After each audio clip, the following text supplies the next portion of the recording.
నమస్తే, welcome to BSY news. Nizamabad జిల్లా బోధన్ మండలం పెంటకుర్తు గ్రామంలో లక్ష దీపారాధన కార్యక్రమ మహోత్సవం జరిగింది. కార్తీక మాస దీపాలంకరణ మహోత్సవంలో అధిక సంఖ్యలో భక్తులు పోటెత్తారు. శ్రీ శ్రీ శ్రీ మల్లికార్జున స్వామి దేవాలయంలో ఒక పాణవట్టంపై జంట శివలింగాలు కలిగిన పురాతన దేవాలయం ఇది. స్వస్తి శ్రీ కార్తీక శుద్ధ పౌర్ణమి తేదీ 15 నవంబర్ 2024 ఉదయం 10 గంటల వరకు సామూహిక అభిషేకాలు జరిగాయి. సాయంత్రం 5 గంటల 30 నిమిషాలకు ఆకాశ దీపారాధన, సాయంత్రం 6 గంటల వరకు సామూహిక దీపాలంకరణ నిర్వహించారు.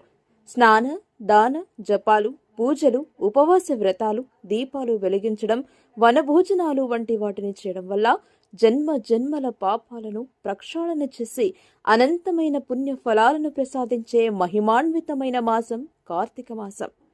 చంద్రమానం ప్రకారం కార్తీక మాసం 8వది, శరదృతువులో 2వ మాసం. ఈ మాసంలోని పూర్ణిమ నాడు చంద్రుడు కృతికా నక్షత్ర సమీపంలో సంచరిస్తూ ఉండడం వల్ల ఈ మాసానికి కార్తీక మాసం అని పేరు వచ్చింది. ఈ కార్యక్రమానికి భక్తులు, భక్తాశ్రయులు అన్నదాన కార్యక్రమంలో పాల్గొన్నారు.